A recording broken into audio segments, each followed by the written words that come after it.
Bonjour, j'espère que ça va. Aujourd'hui, j'ai envie de vous partager 3 secrets pour une bonne vitalité, un bon moral, avoir une belle énergie, avoir la pêche. 3 secrets d'alimentation. Moi, je suis Domiti Bruneton, je suis médecin gastro-entérologue. J'ai fait aussi une formation de micronutrition. Et puis après, des tas d'autres choses. J'accompagne les femmes à se libérer de leurs croyances limitantes, à retrouver confiance en elles, à retrouver le moral à travers notamment l'EFT et le yoga. Et en fait, aujourd'hui, je vous parle donc d'alimentation, les secrets pour avoir une belle énergie. Moi, des trois choses qui m'ont vraiment beaucoup aidé. Première chose, c'est les graines germées. C'est hyper facile, en tout cas les lentilles, c'est hyper facile à faire germer. Vous prenez vos lentilles, la première nuit, vous les laissez tremper toute la nuit en remplissant d'eau. Et ensuite, tous les jours, vous rincez et vous videz l'eau. Et puis, vous allez voir des jolies petites pousses qui vont apparaître. Et en fait, ça, c'est un concentré d'énergie, de vitalité, un potentiel. En fait, ça remet de la vie dans vos intestins, ça remet de la vie dans votre corps. Donc voilà, premier truc, c'est les graines germées. Deuxième truc, c'est les oméga 3. Alors, je vous conseille, parce qu'en fait, bien souvent, en particulier les femmes, comme on cherche à garder notre ligne, eh ben, on a tendance à diaboliser le gras.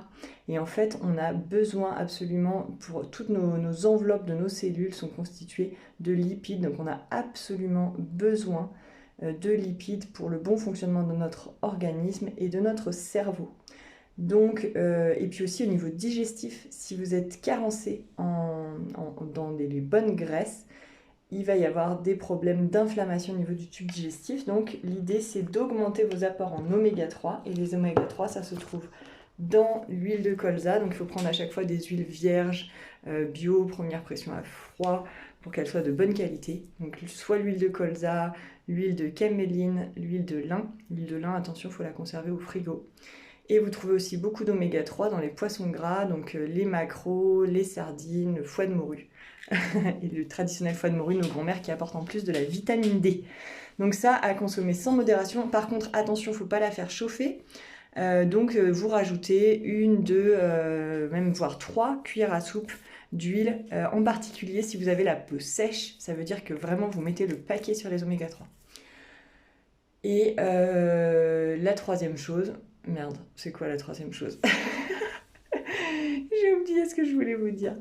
Ah si, c'est ça, voilà, ça y est. C'est le lactofermenté. En fait, dans nos intestins, il y a des bactéries qui nous aident à digérer. Et donc c'est ce qu'on appelle le microbiote, vous en avez entendu parler plein de fois. C'est dans l'intestin, il y a le deuxième cerveau, enfin, ou même il y en a qui disent que c'est le premier cerveau, là où se passe toute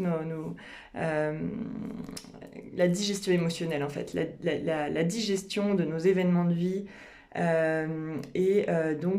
Ces micro-organismes, on les a depuis la naissance.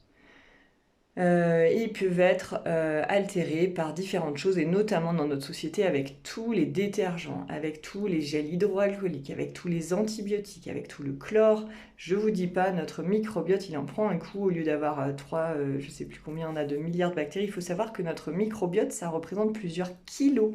On a plusieurs kilos de bactéries dans nos intestins. C'est vraiment tout un microcosme qui vit là-dedans.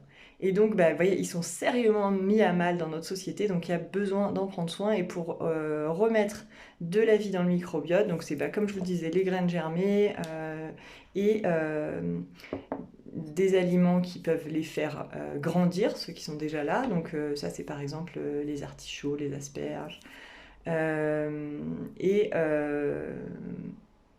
Et renforcer, remettre du microbiote. Donc ça, c'est par les aliments lactofermentés. Ça, vous pouvez trouver ça en magasin bio. Il y a par exemple du chou lactofermenté. Vous pouvez aussi le faire vous-même. Il y a un merveilleux site qui s'appelle... j'ai oublié, je vous mettrai en commentaire. Donc parce que ça peut se faire vous-même, vous coupez des betteraves par exemple en toutes petites lamelles, des betteraves crues, et vous les mettez à fermenter dans du sel.